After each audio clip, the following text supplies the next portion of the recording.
Hey, what's going on, guys? People these days, and for the past couple years, I guess, complain a lot about the lack of new master grades from Bandai. And for me, what really eats me up inside is the lack of HGUC releases from Bandai. But when we get a new one, it's always an exciting time for me. I am very much looking forward to checking out the Galluss-J here in the HGUC line. And let's go ahead and get into it here for today's video. So first off here, the cousin of the Galluss-J, the Shosram Gallus, was a release that came out in the HGUC line a few years back, quite a few years back now. I've never built that kit, and I don't expect that any of that kit is going to be recycled for this one. But it is a kit that I would like to build someday if I have the opportunity. Anyway, just checking out this awesome box art here, you can see that cool colony background and some really nice details, lighting and weathering here on the illustration of the Galluss-J here on the front. So it looks really, really nice. On the sides of the box, this is 262 in the line. And on the bottom of the box here, we've got our painted sample build front and back, looking really cool with that multi-green color armor with the red and kind of purplish blue color accents there you can see in a few action poses with some of the different weaponry and option parts that we have there with that. It's more about the gimmicks and weapons over here as well. And on the other side, a little bit of the background information there in Japanese and in English, and then a cool composite image here. You can see it punching the Zeta Gundam. So let's go ahead and open this up if we can get it open. There we go. And right off the bat, we can see there are going to be some stickers in here. We'll check those out more in detail in just a moment. Our instruction manual in traditional HGUC style features that same sample build we saw on the outside, looking rather glossy. They're usually in like a pretty satin finish. This one does look a little bit more glossy than usual, interestingly enough. We got some information over here. On the backside, some more information there in Japanese and in English. Again, just about the different details of the kit, weapons, and all that. The story down here, and the color guide at the bottom. On the inside, we are going to have a couple pages of the construction here. The last couple pages, they're in full color. Everything else on the inside is going to be here in black and white, including the parts list and the majority of the construction there. As for those dastardly stickers, it looks like we have a couple options there for the mono-eye.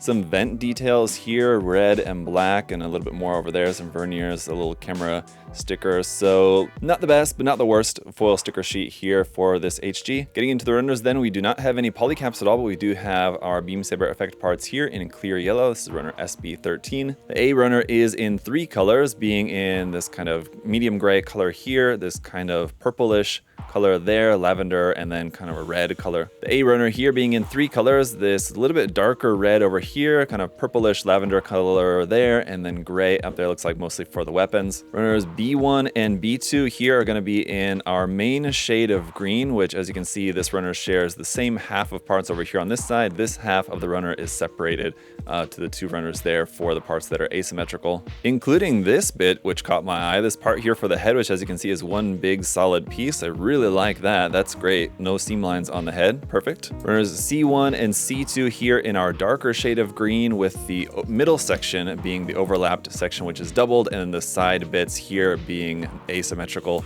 for the C runner. And then similarly here, runners D1 and D2, the main section in the middle is copied, is doubled there, and then these bits over here on the side are going to be different for the D1 and D2 runner, but those are going to be there in a slightly purplish tinted medium kind of light gray color there for those, for all like the inner frame and joint type parts, some detail parts in there like some hoses and all that. But everything looks pretty good, pretty standard for like a nice modern HGUC kit, and I'm excited to get this all built up. So let me go ahead and do that, and then we'll check it out.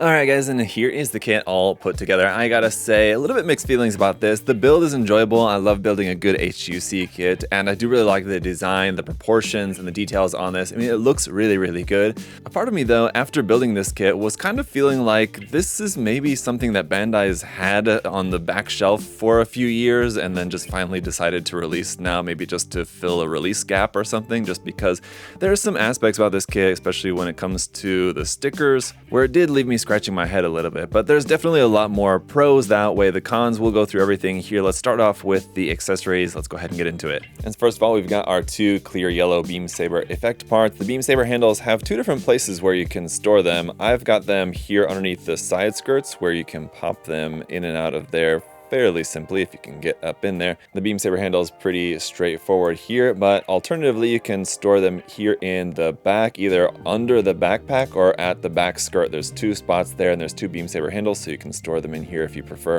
And it kind of makes sense for me for those to be stored there, just because if not, then you just have these empty spaces and it looks like it's missing something. Whereas whether they're underneath the side skirts or not, nobody can really see necessarily, so it doesn't look like there's anything missing if they're not there. So probably just going to keep those here. Like I said, 1 on the back skirt, 1 on the backpack there. Then we've got our energy gun here. Really cool design. It's a fixed handle on this side, and that's what where it's meant to hold onto it with the right hand, and then the secondary handle folds down for a 2-handed grip.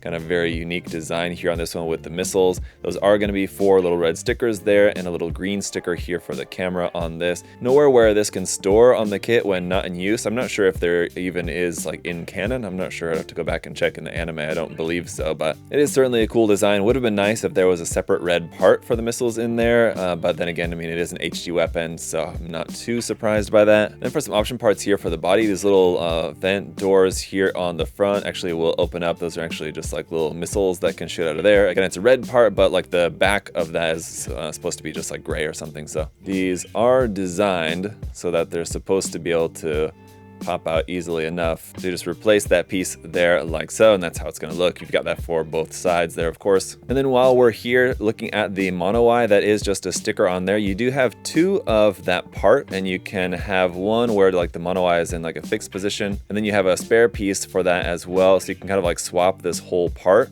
And this one, you can just have like the black sticker and then the pink circle sticker for the mono eye you can place anywhere you want on there. I just kind of put it there on the side basically. To swap that out, you're going to have to basically remove the helmet here and pop that piece out of there, swap it with the alternate one, and then put the helmet back on. Now, unfortunately, the mono eye is not a molded detail on there. It's just like a flat piece.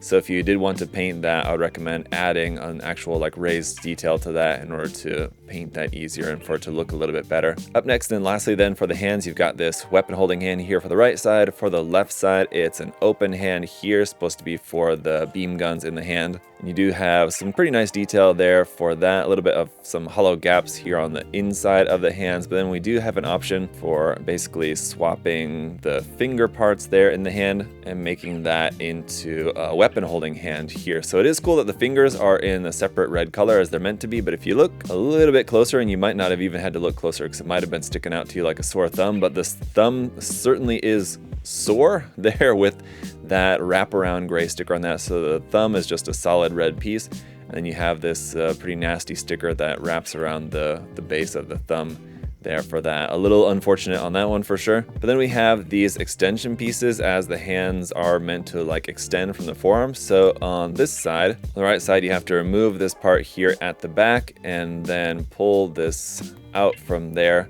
like so. Replace that with the longer piece. Pop that back in there and close this. And I will say I do really like this color separation of these little green parts there for the elbow. Those look nice. Pop the hand back on, put the arm back on the body there, and you can see there's our extended hand. Now it could be useful certainly if you're doing like a beam saber fight or something, give you a little bit extended reach there.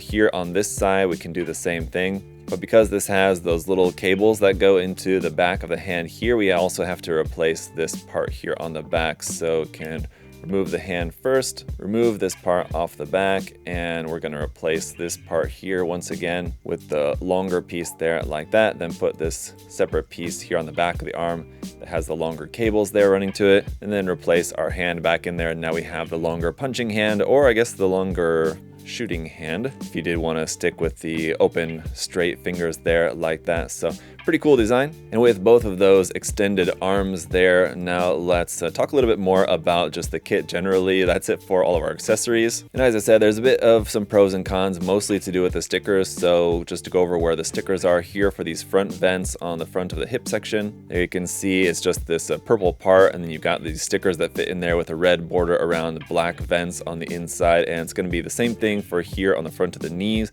stickers for in there, on the back side, stickers for in there. And again, these stickers that fit on the inside of the vents are just never really good. They just don't really ever work that well. I mean, you can try and you can get them, like a couple of these I think look a little bit better than others. I did do my best with it, but then you have other bits like here on the back side of like the torso here, basically these parts that stick up where it's a separate red part there, separate red parts for the vents on the back side of the head. That's really nice. Separate red parts for here on the shoulder as well, and it's nice that this shoulder piece, it's like one solid piece, so you don't have any seam lines on that. And then like the main, like the larger green piece is also a separate piece, so like the color separation, part separation here for the shoulder is really nice. For the arm is nice as well. You don't have any seam lines there on those parts. The head, as you saw a moment ago, is like just one solid piece for the helmet, and you have a separate piece for the antenna. You can clip the safety flag on the tip of that to sharpen that up. These flaps here on the top of the torso also move up and down. Here on the backpack, you have a little bit of movement up and down of these thruster bells here. This other middle section with the vent there also moves up and down a little bit, and there's some nice detail on the inside for sure. This funky shaped back skirt does also move up and down a little bit. There's not much room because it's starting to hit the backpack, and then these side skirts are just basically on ball joints, and they can move around a little bit, not really like a whole lot. You are also pretty limited in terms of the midsection, like torso articulation. You basically don't really have any other than just like a little bit of a rotation here side to side. And I think a lot of that is just due to the design. Unfortunately, it's just a design that would be kind of difficult to make it into like any more articulated than it is. But going down here to the legs, the hips are pretty good, and you have rotation there. You've got a double joint at the knee that is going to give you a pretty good bend, more than 90 degrees, or maybe not that much more, just kind of right about 90 degrees. But again, it's just kind of because of the design.